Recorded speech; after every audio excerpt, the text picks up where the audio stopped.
And welcome to the Country Telegraph. Nice to have your company on this Friday. Big night last night. The Tigers in Victoria, they lost to Carlton. Watched the most of the game too. A very good game. Not too sure about the NRL, but you can tell the weekends here. It's sort of like a relaxed atmosphere at work. Don't know where you are. It's probably the same. Big show today, but before we get into that, just looking at some of the stories that are making news around Australia, regional, rural and outback. This year's Narrandera Rodeo, one of the biggest events in town, if not the whole Shire, has been hailed as a huge success as a massive crowd enjoyed all the thrills and spills. Now Narrandera Rodeo Committee President doing a magnificent job, Alana Vreeling, estimated the crowd was double the size of the previous rodeo, which was held, I think, in 2024. Newfield Applied Research, FAR Australia, a national independent not-for-profit research, development and extension provider, has now appointed Rowan Wardle as its chief executive. So congratulations to Rowan, and doing a great and important job. Foreign ownership of Australian farmland has eclipsed 50 million hectares. That's 50 million hectares for the first time, with international investors controlling vast areas of the nation's agricultural land. Now we're going to talk about petrol prices and petrol and supply in about 2 minutes. But Shell York in WA is counting down the hours until fuel. I just got to turn this off. It's not working. Until fuel runs out, and they're going to turn the farmers away. But the WA government has a 7-point plan. It's been announced to safeguard WA's fuel supplies after Roger Cook was warned that farmers and small miners were within weeks of running out. And finally, a stud sire with strong presence has taken out the Ram of the Year title at the Elders South Australian Stud Merino Expo that was held in Burra yesterday. So that's some of the stories that are making news at the moment. Coming up next, we'll talk the fuel crisis and see where Queensland lies.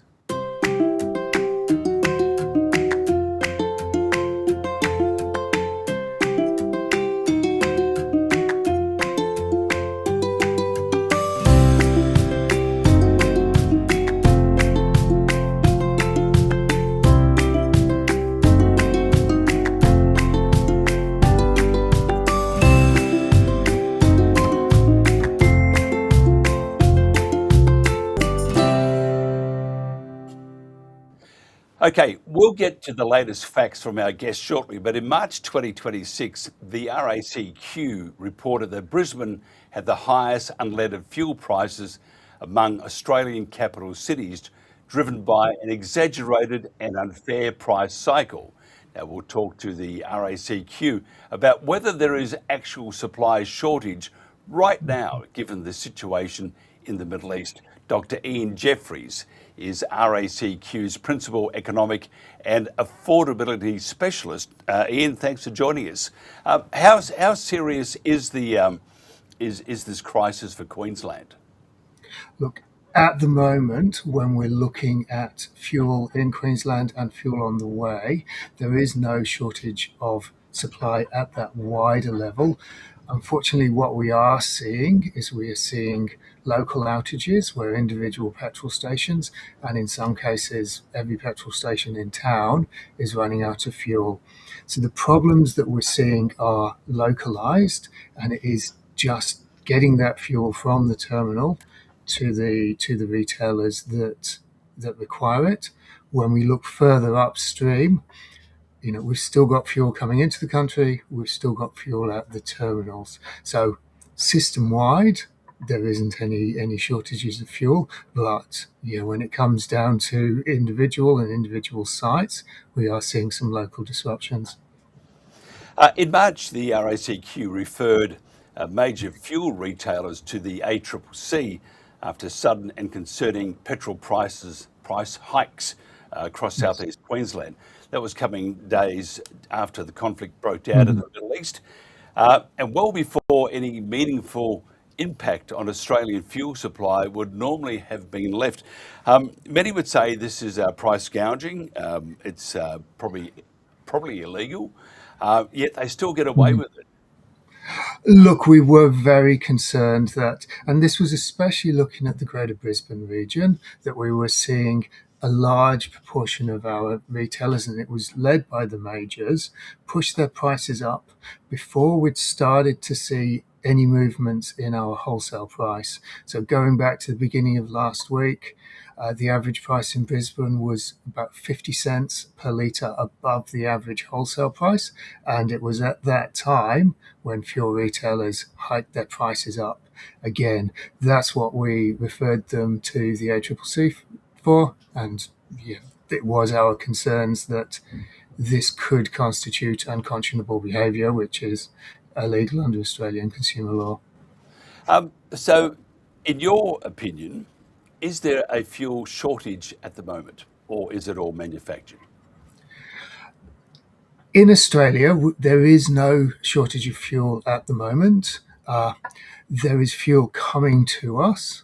Look, if the conflict in the Middle East extends for a significant period of time, yes, there's going to be, that will constrict supply globally, and that will flow on to Australia. But at the moment, look, there's boats on the way, there's contracts in place, and those contracts, we're assured by the fuel industry, are being honoured. So at the moment, there is no problem with supply, certainly on that large scale. Look, like I said, individual petrol stations and some towns, there are local supply constraints, but it's not a system-wide issue at the moment. So, tell me, because we hear from farmers right across Australia Mm. that there is it's very hard to get diesel. Yes. We had one guy 2 days ago was talking about I feel quite good, he said, because my truck's coming out soon. Mm. And I said, well, how late is it? He said, oh, about 4 or 5 hours at this stage. And he was starting to get worried. And I suggested Yeah. maybe his neighbours had kidnapped the truck and kept it for themselves. Mm. But no, I want to say quite, it's very serious in the bush and Yes, of for course. Australia too. If we don't Mm. look after the farmers and make sure that they can Mhm. do their job and they can deliver the food to the markets, we have another problem then of food Mm. insecurity, don't we? Yes, certainly. And I think when we look at the supply, when we look at the amount of fuel that we use 2.5 times the amount of diesel than we do petrol. So, diesel is the fuel of industry, it's the fuel of agriculture, and that is what drives the Queensland economy. Look, when it comes to production, local production, we produce about the same amount of petrol as we do diesel. So the diesel supplies are more reliant on fuel coming in from overseas.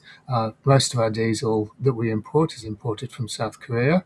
Uh, those supply chains are robust, and we have had repeated assurances from the fuel industry and from our politicians that those contracts are being honoured and that fuel is coming into Australia. Mm. Do you expect the national and international emergency measures or stockpile releases will make a difference to the situation in Australia?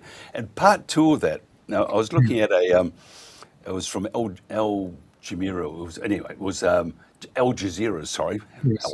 hello, a news service, and they said there was concern about the quality of the fuel for cars. And the Mhm. quote was that they're going to lower the standards to make Mhm. sure that there is fuel available.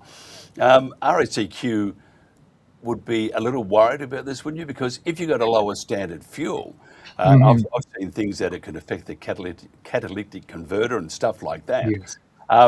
What do we do about it? We either not Mhm. drive and risk perhaps hurting the cars, or So, we do drive and mm, and all sorts of trouble. So what do we do? Do you think we should hang out, or do you think the government would actually release lower standard fuel at all? so the fuel quality standard is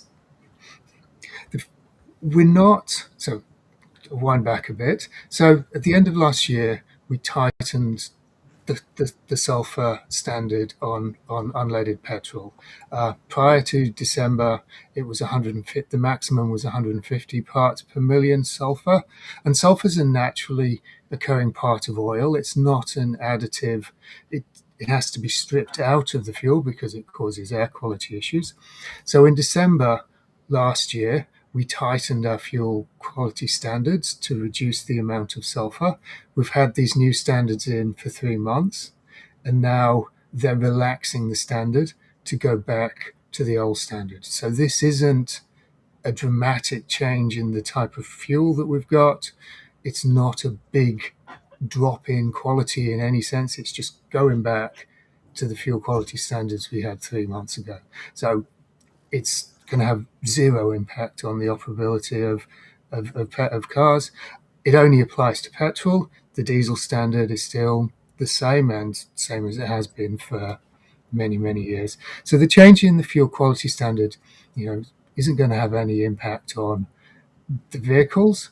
Look, the fuel quality standard was tightened to help improve air quality, which of course is a very good thing. And when this has passed, we would certainly support that tightening of the standard again, because we don't want sulfur oxides in our air. So that's the reason for the standard change.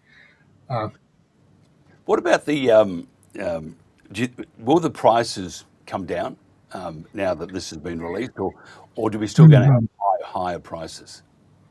Look, I think the change in the standard, the releases from the strategic reserves globally, I think they're not going to cause an immediate drop in price from what we're seeing at the moment. But what they will do, and what they should do, is they should help mitigate any further increases. So look, it's unlikely that this will cause a drop, but what it may do is it may prevent the price pushing up further again. If somebody wants to find out the best price, how do they do that? Are there apps they can use to, instead of going to one paying a mortgage on your fuel, you could go to someone else and you only pay half the mortgage? Yes. Look, there are apps throughout Australia.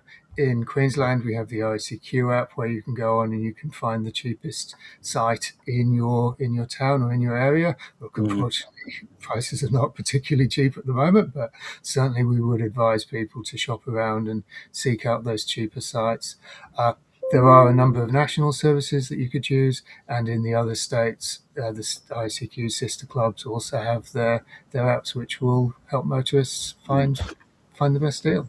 We're on the Gold Coast where they compare prices to Botox. Botox is cheaper at this stage. Ian, if somebody wants to find out more about the RACQ or yourself, how do they do that? Certainly, follow us on your socials, look at racq.com. The fuel service, the pricing service is also on racq.com. That's the best place to go. Dr. Ian Jeffries, have a great weekend. I hope your football team wins. Providing they're not playing my team, I'm okay with that. Have a great weekend. Thank you very much. This is the Country Telegraph.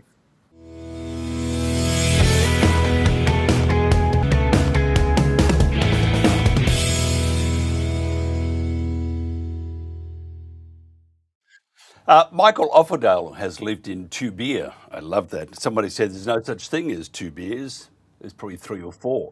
But anyway, since 1998, and Micheal, being a publican, will know all about no such thing as 2 beers at his pub. When his father purchased the historic Toobeah Hotel Motel, which was built in 1911. Now, for 28 years, the Offerdahls have kept the Toobeah Hotel alive as a cornerstone for travellers, farmers and families across the district, which is a symbol of hard work, hospitality and the enduring spirit of rural Queensland. Now, since a Land Act transfer of the parts of Toobeah, Micheal has become a leading voice for regional Australians fighting for transparency, fairness and truth in government processes. I'm going to talk to Micheal today about the town, the surrounding communities and how everyone is travelling as times look to get tougher. Micheal, thanks for joining us. Thanks, Mike, for having me on. Appreciate it. Yeah, tell me about the situation first of all with the land transfer. Where are we at the moment? Oh, we're still proper screwed. Like, we don't actually have anyone in the Queensland Parliament speaking for us. So yeah, it's a big issue. I guess for everyone, but the people that are contacting me from around the country and ringing me up and want to have a yarn about it are concerned about the precedent that this sets in Toobeah being the first time a transfer like this has ever happened, regardless of your support of transfers or not or native title. I think everyone pretty much agrees the community consultation shouldn't be a private secret matter that's done without the community, and that's really what our issue with it all was. Like locking a small bush community out of the creek so they can't go fishing or swimming, town of 30 in the middle of nowhere. How does that benefit anyone?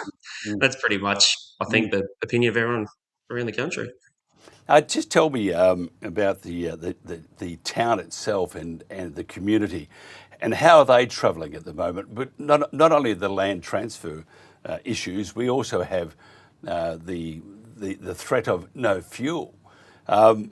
Life can get pretty grim at times. I would imagine you probably stop people having any more than 15 beers, because otherwise they'll get pretty miserable. Look, I think it's really weird where we are. So we missed all that rain. So the rest of the country seems to have got really, really wet. I don't think we're going to need the diesel the way it's looking at the moment, because they're not going to be pumping water. We're not going to be doing much planting. By the look of it, I know it just sounds a bit sad and ominous, but that's sort of probably the main issue here right now. The diesel stuff sort of hasn't really hit us yet, obviously, because the agriculture's not ramped up to that planting, cotton picking kind of time. But from all around the Shire and the district, you're hearing reports of people running out and not being able to find it, not being able to go to doctor's appointments and things like that, which is pretty negative. But I'd say overall, like in the Gundawindi region, the Maranoa, the prosperity here now is pretty cool. There's a lot going on. There's a lot more people, and we're just looking for a voice in politics now. And that's pretty sad. You would think, out of the state and the federal, you get somebody. But they all duck for cover. They all want to be virtuous and follow the trend. Which we'll talk to Stephen Tripp about those sort of things later, and also to Robbie Catter, who's waiting there a bit early, but at least he's there waiting, and that's fantastic. Tell me about the area itself and the changes that you've seen. It's probably some good, and looking at the land transfer, many are bad. Yeah, for me, sort of knowing what I know now, and if this is the precedent, what's happened here, you'd be very reluctant to invest in Australia, to be dead honest with you. Like, if this followed me to another town, to another place in this country, and we had to go through this again, put our property at this risk again, I'd at a guess what we've lost in this town's probably cost us over 11 titles, maybe $1 million. This is all our family ever had in the world, is this little town here, and I'm sure there's a lot of other people across Australia in the same position. This Aboriginal Land Act stuff in Queensland targeted these areas like ours, these more regional spots. And like I think I explained it last time I was on the show, we were traded as the offset for an Indigenous land use agreement, which sorted out things with state leases, pastoral leases, forestry leases, all sorts of stuff like that. That's what the council said. The state government said it's just a run-of-the-mill Queensland Aboriginal Land Act transfer. So no one wants to tell the truth to the people, really, what's going on. I think that's really what we're all concerned about as a country. Like, obviously, no one really cares what happens to 30 people in Toobeah. But, I think what happens to 30 people in Toobeah is going to just compound around these regional areas. And then eventually the ball's down the city with it. And just even I was top of the hour. We were talking about that that 50 million hectares of Australian land are now owned by overseas interest. That's alarming too, isn't it? Yeah, the whole thing's alarming. We're running this country to our own detriment. It's completely insane. I will say in Canada, they've got something quite unique happening here in the same sphere with the Aboriginal native title stuff. So British Columbia now has had a court case come over it where, the people, I think it's about 2 million people, are sort of up in arms about what's that mean to their fee simple property title over there. And they're doing this whole thing a bit different to what Australia is, but they're sort of finding everyone's getting to the crunch point with it, because ultimately the goal of the treaty concept, the treaty process, is to land back, like give everything back. The only interest politics has in it, those, utilising the Aboriginal people in the land for the resources they want to get out of it. So the whole thing's just disgusting. I wish I'd never even heard of it, to be honest with you. Yeah, it has got it's like tentacles all over the place and prickly, to say the least. One thing though, throughout Australia and in particular the bush, weekends. They still work Saturday, Sunday, most farmers, but the evenings and I suppose the psyche, bit of sport maybe, the weekend does take on another sort of a good beast. Tell me about your pub, and if somebody was in the area or driving through, what they could expect with your Michelin star menu.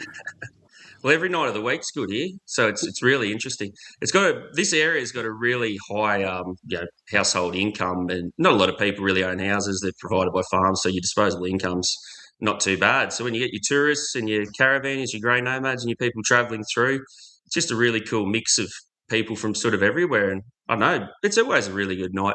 Your weekends are cool though. If you come out camping, we've got a pool there now and big powered sites and all these motel rooms and stuff. So you're getting a few more groups from Brisbane and Toowoomba come out. It's pretty cool for us and all the locals to be able to tell them about the bush, about farming, about how difficult some things are made by some of the crazy decisions in Brisbane. So yeah, it's a good get out in the bush is what I'd say to everyone. Go out and see these little pubs. There's every 100 k's. There's one of us there somewhere. What's your favourite on the menu? Most people, footy season, it sort of gets cooler. Still pretty warm at the moment, so it's still, I suppose, a late summer menu.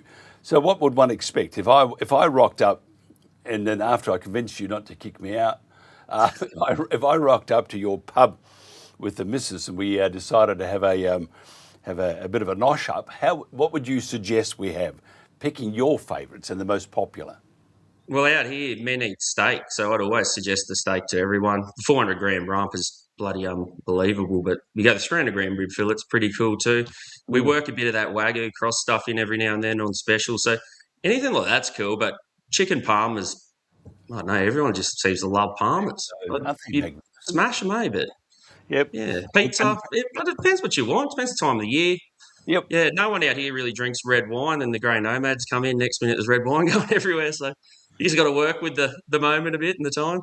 Yeah, I saw a film, and the guy was having a beer, and he said, I always love a red wine with a good head on it. And I thought, he means a beer, or two beers. If somebody wants to find out more about your pub, Micheal, and Toobeah, how do they do that? Just go to our website, toobeahhotelmotel.com.au, or Google Toobeah. I think it's all on booking.com and all those things now to have a look at your rooms and what's out here. Yeah, bloody awesome, eh? The more that come out for a little look around, the better, eh? I think so too. What about your team? Who do you follow in the footy? I don't know if I should really say this, but it's Parramatta. They did win though last night. My voice broke. It doesn't happen very. Yeah, I know everyone just gets really into me when I say it too. I feel like a real fool. Come on, we'll have to have a few beers and discuss that more than two. Micheal Offerdahl, thank you so much for your time. I'd like to wish you all the best in the footy. No way, Jose. Come on, the Broncos. Nice chatting. We will talk again down the track. We are going to do a broadcast sometime from your pub, from the area, talk about the issues that are confronting not only yourselves and the good folk of Toobeah and surrounding areas, but also of Australia. Micheal Offerdahl, thank you so much. This is the Country Telegraph. Coming up next, Stephen Tripp.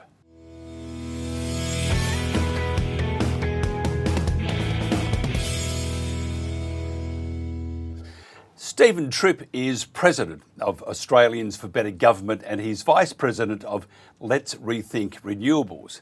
He's also host of Commanding the Narrative podcast, which I believe is the #1 podcast in the entire universe. Stephen lives in Sydney and doesn't tell lies, except about podcast, but he does manage to get about. He recently took a tour of the Central West Orana Renewable Energy Zone and saw firsthand our beautiful rural landscapes and productive farmland. He also saw the impact of government's renewable projects and what they're having on these areas. The tour took in the towns of Dunedoo, Guri and Wellington, and Stephen interviewed several locals, farmers and landowners about what is taking place. We'll also talk to Stephen about why some rural and regional constituents are feeling that no one is listening, and who and why this is happening, and who could help and give these communities a stronger voice. First of all, Stephen, thanks for joining us. Thanks, Mike. Thanks for having me back. I thought you were the podcast king, mate, or the No, radio no, king. no. Be nice to my guest. I mean, we often hide reality from our guests, you see. Look, tell me about Australians for Better Government. What are your aims? So the aims of Australians for Better Government is to reform our system of government. We don't focus on any sort of policies. We're non-partisan. It's more just focusing on the structure of our government and trying to improve that to optimise our system of government. So that if people want to check us out, they can head to australiansforbetter.com and find all our proposals there. And that should tie into a lot of what we're going to talk about when we're talking about rural communities in this tour that I did recently. Yeah, rural communities. I mean, from the bush, and we used to always say that no one is listening, especially the big smoke, which could have been 3 shops instead of us having 2, but they don't. The cap cities do not listen to the farmers. One, because I suppose the voting isn't, they might have half dozen seats there, whereas in the city you got a huge number. However, you treat the farms bad, or the people on the land bad. And they end up closing, and you bring in big conglomerates. You have higher prices, less choice, and all of a sudden, the people in the cities start realising that what they used to have is no more. So I would imagine the government should be taking more notice of what's happening to Australia in the bush, because the bush provides the farm and the food security. What's your thoughts? Well, we stayed the night in Wellington, and it was really sad, actually, because it's a beautiful little town, but the whole main street of Wellington, every shop was out of business, and it looked like they'd been out of business for quite some time. So we've got big problems in our rural communities. We should be building them up and supporting them. I mean, if we want to decentralise our major cities that are really bursting at the seams, there's some great towns out there where people can move to and have a great life, but it's not going that way at the moment. And I think you hit the nail on the head when you with your little dialogue there.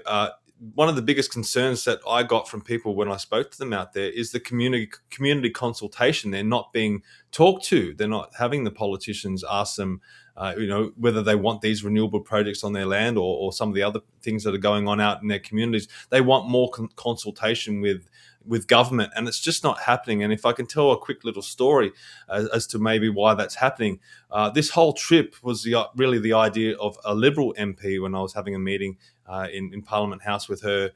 She's an upper house MP. I won't mention her name, but her idea was to get 8 Liberal MPs out to the bush so they could tour the Central West Orana Renewable Energy Zone. And I thought that's a great idea, more reason for the Liberals and any politicians to go out there and have a look.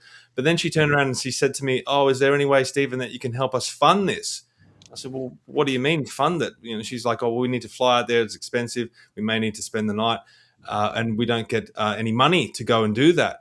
And I'm like, "Hang on a second. You're a sitting member of the Upper House of New South Wales. You represent the whole of New South Wales. What do you mean you can't afford to go out to see places like Dunedoo and Coolah and Giri and Dubbo?" And I said, "Well, how do you get out there?" And she's like, "Well, I just don't travel very far." And she was one of the good ones. She really genuinely wanted to get out there and have a look. But this is a massive problem. We've got all these politicians here in Sydney, or if it's federally, they're in Canberra, or their electorates around the major cities in Australia, and they're not getting out to the rural communities to see these things up close and to speak to the locals up close and personal. So that's what we tried to do.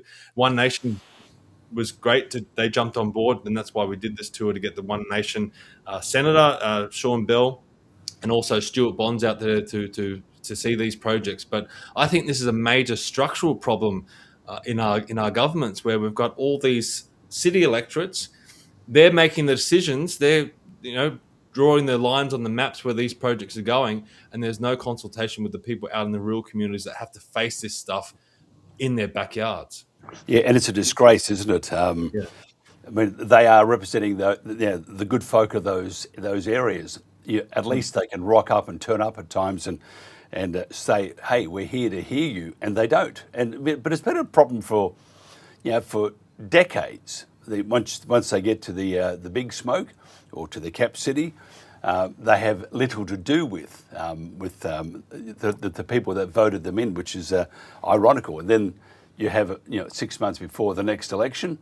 Oh, we better get out there and be seen. So one day this will change. How does the local community make it change? How do they get their reps and the senators and other politicians to say, we're here, we're suffering, we need your help? Look, it's tough. I mean, they've got big farms. They're busy. I mean, I don't know how they push back enough as they are already, because these are people that are trying to get ahead in life, and they're up against all sorts of regulation. They're up against drought. They're up against everything, and a lot of them are at breaking point. A lot of them are really at the stage where they're almost ready to give up and pack it in, and that's tearing families apart. I heard a story from a gentleman. He's a 6th generation farmer, and he was facing high voltage transmission lines going through his property, and he wanted to support, grow. He was younger, probably about in his 40s, and he had a young family. He wanted to see them have the same lifestyle that he had on the farm, but unfortunately, his parents were in their 80s, and they were just sick of fighting, and they took the money and left him without a home. And it tore that family apart. So these are some of the stories that are going on out in rural communities, and people in the city, they don't hear them, and they have no reason to go out there and to listen. So it is such a difficult thing to try and get these stories out there. I mean, this is what I've tried to do by going out there and documenting some of these things, but there's not really an appetite for this information to get out there. It's really hard to get people to care and to hear these stories. I spoke to a guy called Farmer Mike. He's got wind turbines all around his property. He can't sleep at night because of the noise from the wind turbines, and no one cares. And I said, what message do you want the city to hear, from here in the rural communities? And he said, enough for these projects. He said, I've got projects all around me. He can't sell his farm because no one's interested in buying it anymore. He's got cracks all through his property. His house was built in 1902. It's a beautiful house. It's in immaculate condition. He's really looked after it. His family have looked after it. But now he's got cracks all through his walls. There was one wall in particular where there's multiple cracks up the wall. I've never seen anything like it. And it's all from the vibration from these wind turbines. And no one cares. No one wants to hear his story. No one wants to hear what's happening to him. So when you ask how do rural communities push back against this sort of stuff, it's really difficult. And I think the city people, they need to be exposed to this stuff. I think if they heard the stories, they would be heartbroken with what's happening out in rural communities. And before we go, your thoughts on the is it a fuel crisis or isn't it? It is a fuel crisis, but notice how the government just play it down. Oh, don't worry about it. It'll be all right. If this keeps going, and I know you follow world politics, and you're following this quite keenly. It would mean that if it keeps going for another 2 or 3 weeks, which it might very well do, multiply that by 10, because when you attack a country, you need to make sure you know how you're going to finish it. And that didn't really happen. So all sorts of conflicting reports are coming out.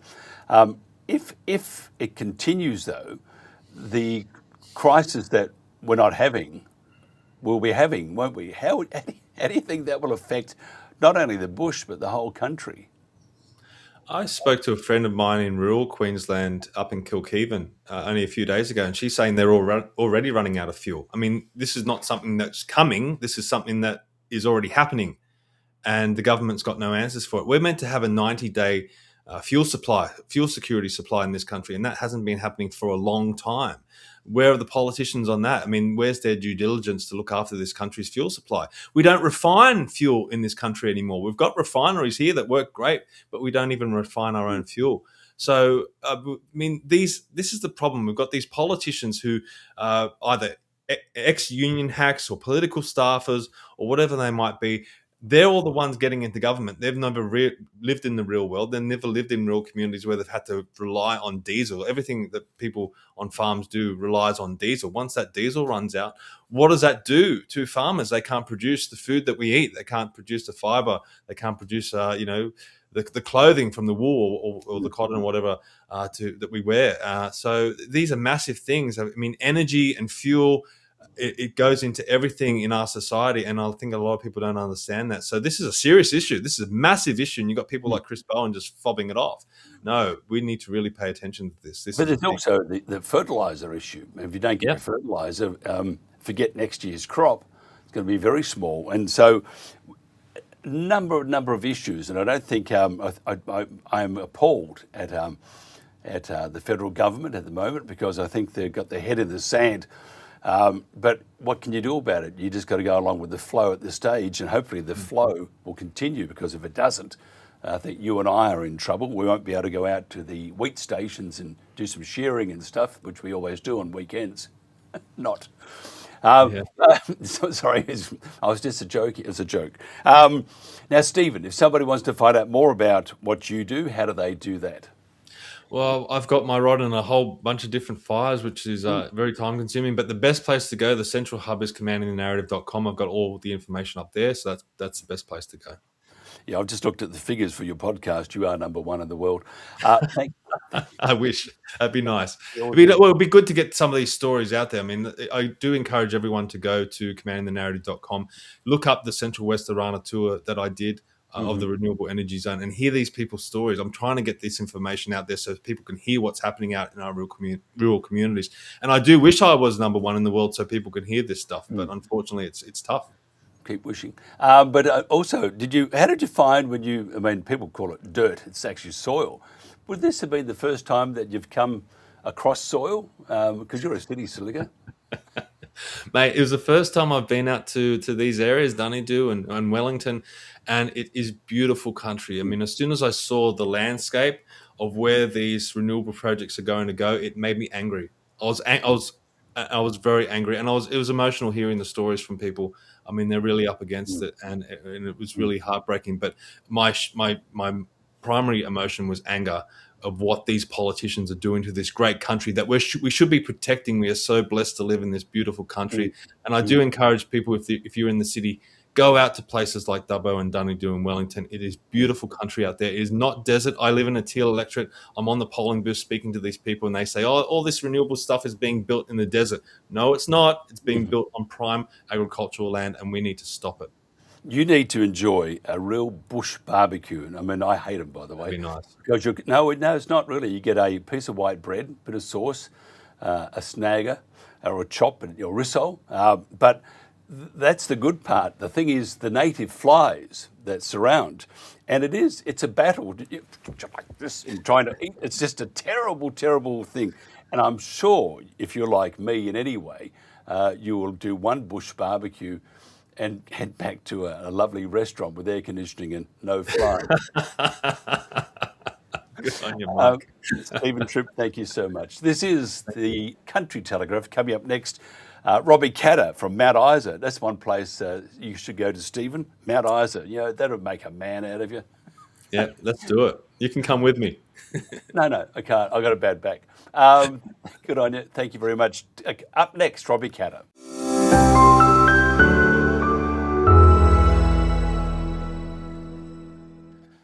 And we're back again. Robbie Catter will be with us 1 second. He's the Northwest voice to the Queensland Parliament as leader of Catter's Australian Party and member for Traeger, and with real-world experience in mining, property valuation and running a small business. Robbie is very well qualified to represent his electorate. This is just a continuation of yesterday, and we shall try this. Robbie, are you there? Yeah, I'm here, Mike. Fantastic. Hopefully, technology is not failing me again. No, we still have you, mainly. We'll keep our fingers crossed. Hey, this is a continuation from yesterday. Tell us about Yes. some of the things that could be helping those in your electorate and also just throughout Australia, rurally speaking, or regional or outback wise. What can be done to help them with this very looming, very real fuel crisis? I'll be honest, I take a lot of my instructions off John Blackburn. He's been a bit of an authority on this stuff for years. He was, I think they called it Vice Air Commodore or something with the Royal Air Force. But I'll be paraphrasing a lot of his sort of stuff. But look, at the end of the day, they just need some strategic direction from the leaders in government. So, I've had the two major parties just sort of playing games with energy and fuel security over the years, and they just go for the quick fix all the time. And then, like, they just have these cheap stunts to resolve it, like say, oh, we need bigger tanks for storage. Or let's just, the opposition now just saying, let's drill for more oil. And they're simplistic sort of grabs that are good for the public and good to feed to the media, but they're not well considered strategic sort of direction. So part of what they could be doing right now, and I couldn't be too specific, I don't know the oil market well enough, but they should be prioritising those strategic areas of our economy. So I don't think it's as critical for people to, drive to work in Brisbane or Sydney where they can catch a train or a bus as it is for food producers and mines to produce things out in Western areas or in the regional areas that keep the country going. And they should be the priorities. And at the moment, we've had this free market approach for just about everything in Australia for the last 20 or 30 years, just in time and free market globalisation approach. Whereas if the government stepped in and said, well, hang on, we've got some strategic concerns here that subordinate those market things, and you stop telling the oil companies to have to say what your fuel policy was and take it from the politicians and not the public servants either. They'll usually take what's the easiest road. And one of those parts, not the whole part, but what we discussed yesterday is biofuels. We've got these they're oil refinery or fuel producing refineries that are called sugar mills. There's about 19 of them in Queensland. That's an oil refinery that's 90% built. You just got to add the distillation tanks or the homebrew kit on the side of it. These sugar mills, and they're ready to go, and they'll start producing ethanol. Now that, admittedly, that'd iron out the bumps and feed, but any solution that's sitting there that the rest of the world's already left us well behind in. That we just have these nervous political leaders, that companies who say, no, we're not into that yet. And they spread misinformation about performance and cars and pricing. And here we are stuck in neutral on this whole issue. So biofuels is one part of it, fuel security. And, they should have done more about stopping refineries being built, but rebuilding refineries. That's where I get upset with the opposition now saying it's just about drilling.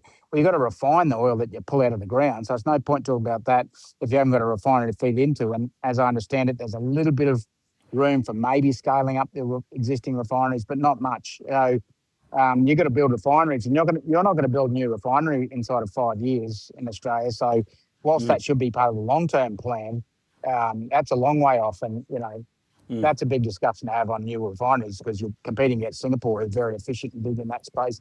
So, look, there's a lot of things that need to be done, but these things have been there for 20 years with Liberal and Labor, and they play political games. But you need someone that is willing to accept advice outside the public service, outside the oil industry, and set some strategic direction and take some consideration to our sovereign supplies and sovereign benefit rather than this free market sort of globalisation approach for 20, 30 years. So that's probably the starting point for discussion. But the low-hanging fruit right now is biodiesel, and ethanol that we could produce right now. What's the biggest stumbling block to ethanol? Well, the biggest stumbling block for the last 20 years has been the oil companies who, they've adopted and embraced it and benefited from the industry in other countries like the US. But those same oil companies who are, as you can imagine, are very big and not without political influence, they just took and still maintain the position of, well, it's a bit tricky. Why would we bother participating in another part of the industry that we don't need to, and it doesn't make us any more money, and it's going to be a bit tricky to roll out initially. So why would they bother? So they took an adversarial approach and primed all the drivers, conditioned them to think that there's something wrong with your fuel, it'll be run for the hills, it'll damage your car, and we'll all be all the cars will be incapacitated and run off the road, and they play around the pricing. Like the pricing you pay at the bows has got bugger all to do with the cost of production. It's got everything to do how they want to condition the consumer to look at fuels. The price of premium unleaded above not regular unleaded is not the difference in the cost of production. It's what they were trying to condition you to go spend more money and use the premium fuel. They do the same with E10. And the foremost authority, if you want to ask anyone, if you're a mechanic in Mount Isa here, like I am standing right now, if you're a mechanic here and you wanted information on what ethanol can do or damage or no damage, what's the go with ethanol, you ring the Institute of Automotive Mechanical Engineers. They're the institute in Australia, the lobby, or where you say the industry group, that they put engines in laboratories and monitor it and have all the specialists look at it with a microscope.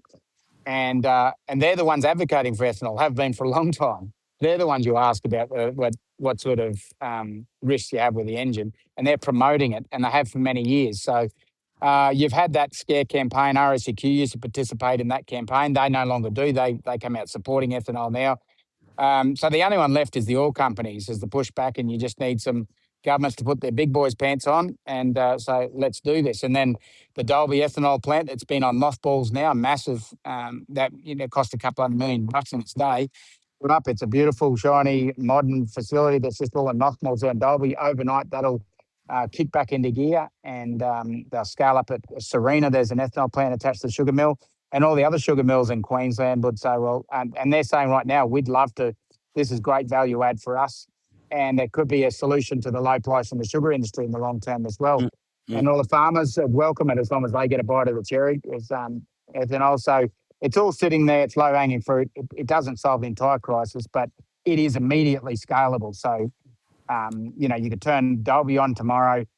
Serena could scale up. There's Manildra as well. And they're saying about the industry overall is operating about 30 or 40%. So, there's immediate capacity there to try and iron out these bumps that we're getting at the moment. That's one part of the mix. And obviously there's that advocacy to make sure the regions and remote areas like I'm standing in now get dealt with differently to suburbia in the city, because, like I said, my sisters that live in Brisbane, they don't need fuel to get to work. They've got other options. We don't have options out here. If we're going to critical hospital things, if we need to get pharmaceuticals and groceries delivered out here, we need that diesel. So farmers need stuff to keep producing out on their blocks out here.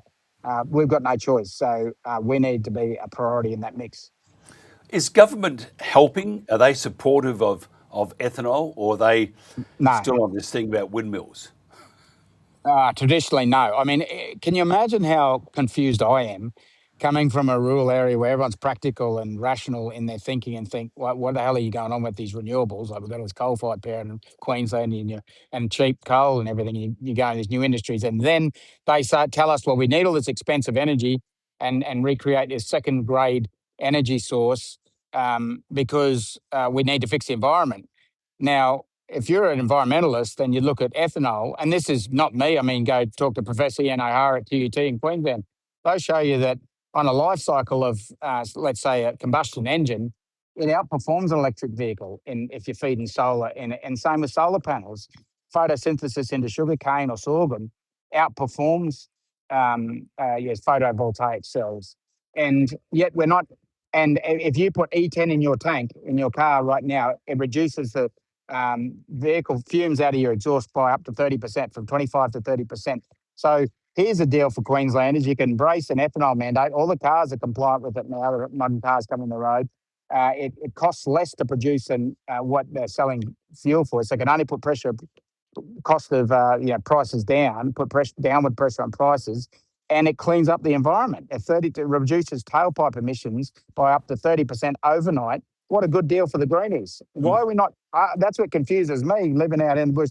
Why has that never been talked about as a solution? And it's because I guess it stimulates farming, and all the greenies and city folk that hate farming don't want to hear something that's going to expand farming in the country. So it's madness to me. This is a much more environmental solution than wind farms and solar panels, but it seems to never get a mention. Back to what's happening now. What about any areas in your electorate or throughout Queensland that you see rationing? Yeah, well, I'm started getting the phone calls Monday. Rob, nothing available here. Yeah, they've told us, our 100,000 litres of supply to go and distribute out to stations is now 10,000 litres. It's all happening now, and the prices are just are responding accordingly. And to hear Chris Bowen and the government saying, "Oh, well, it's people panic buying," and yeah, okay, they say the same with groceries out here, but how about let's apply like a different scenario here with groceries. We're not talking about fuel now, but grocery supply. I would say, well, how about you fix the bridges? The two bridges, there's about 2 or 3 crossings to get to Mount Isa from the coast that we could fix that would help flood-proof. Why don't you fix those instead of blaming us for panic buying the groceries running out? Same with fuel. Why don't you fix some of the systemic issues here in Australia? And here we have the government now saying, "Oh, well, it's all back on the consumer. It's their fault because they panic buy." That is so cruel and so irresponsible of the federal government, and probably the state will be saying the same. Yes, there is a bit of panic buying, but that's not the source of the problem. It's part of the acute problem, but the problem is much bigger than that, and it's been bubbling away for a long time. And a lot of people, not many politicians, but like I said the other day, I did a search the other day. Over 20 times I've raised this in Queensland Parliament. Biofuels in relationship to fuel supply and talking about fuel security over 20 times in the last 15 years in state parliament. Dad's probably similar. I don't hear too many other people talking about it. I'm sure there was some. Jim Molan would have. But here we are, and it's just so enormously frustrating to see this play out as we've been warning and predicting for so long. And we're actually providing solutions. We're not just shouting at the fists at the sky and saying fix it. We're saying bring in that ethanol mandate tomorrow and you start to fix this. It's and that's assuming that the war is going to finish. And if you if you can read between the lines, take away all the BS that governments are spinning at the moment, I don't think the war is going to finish for a long time. It looks very ominous then for Australia, not just for the rural community, but for the entire country. We've talked about fuel, but what about other things? I mean, there's machinery and stuff that need to come through, parts that need to come through, and fertiliser. Now, without the fertiliser, it's almost going to be a near impossible year, 1, to make a living, and 2, to feed the rest of Australia. Yeah. Well, I've been to many forums and talks and discussion papers over years, the same topic, spelling out how the catastrophic failures would come from break in fuel supply. And, I'm not trying to chicken little here, but I'm well versed on how once you start delivering pharmaceuticals, fuel, fertiliser, how it breaks down. And I've heard it sort of in the military context, saying how it would be so easy to disable Australia. And I mean, these weren't sort of conspiracy theory think tanks. These are like biofuels, sovereign capability conferences. They were, it was pretty mainstream stuff, and it's all been spelt out to us in governments before. But then it requires an elected official to say, look, this is not really sexy for the next election. It's not a real big vote buyer, but it's a long-term vision we need. And stop listening to these stupid public servants that just say, whatever's the easiest path of least resistance for them work-wise, and they're probably just going to take the advice of the big oil companies. No one's willing to contradict them and say, we're not listening to you, we're giving you direction. Go and do this because this is the outcome we need. We need for fuel security to at least be commensurate with the rest of the world. And they've failed to do that for 20 years in both political parties. And quite frankly, the opposition is doing a pretty pathetic job of holding Labor account, I suppose, because they did nothing themselves when they were there. And Labor is just appallingly hopeless.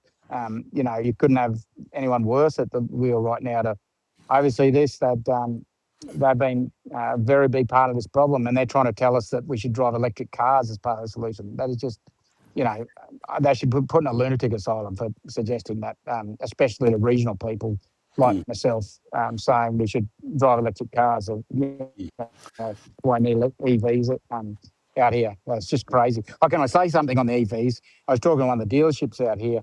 They trialled an EV from Mount Isa, and said a trip that you're doing a day, a 9-hour trip, they said that would take you 3 days to go and watch the Cowboys in Townsville.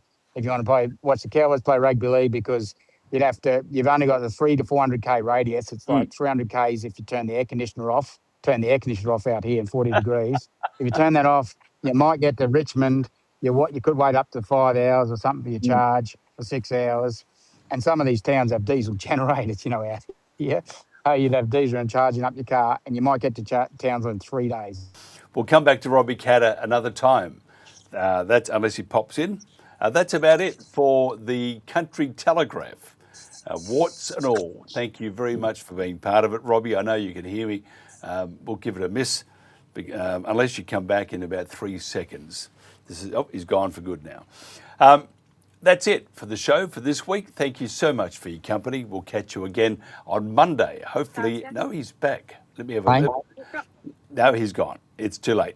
We'll back on Monday again, same time, around midday. Thank you for your time. Have a great weekend. Drive carefully. And may your football team win, providing it's not playing my team. This is the Country Telegraph.